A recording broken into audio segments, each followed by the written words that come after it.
I want to begin by saying, what is colorblind ideology or colorblind theology? I think I often hear people say to me, so I attend a Korean church or Korean American church that worships in English. I've had white brothers and sisters say to me, for example, Alex, why do you go to a Korean church? We should all be the same. And my natural response is, that's wonderful. When are you going to come to my church? And what's revealed in their response and their surprise in that is they mean, why can't we all be the same? Why can't you be like me rather than me be like you? So this idea of a white normativity, an American normativity, some assumptions that we make, I don't believe there's a thing called color blindness or colorblind theology. I would say we have to be color conscious. Now, the reality is, people did not create diversity. People did not create diversity. God did. God created diversity when he made animals of different shapes and sizes and species, when he made birds of the air of different species, when he made woman and he made man. So diversity is something that God has created. But I think the challenge is, especially if you're in a minority ethnicity in the United States, and by extension, Christians in the United States, a lot of minority Christians will assume that to be colorblind or to have a colorblind theology means assimilation.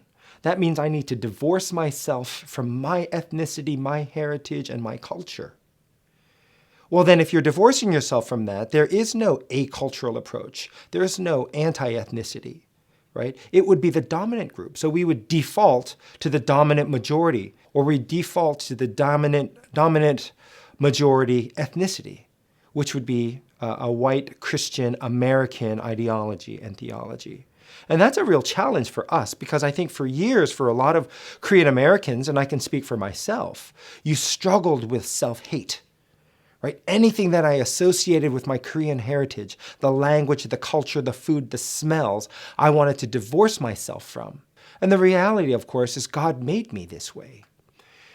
And if I'm quite honest, there was a time in my life where I felt very angry for being made Korean.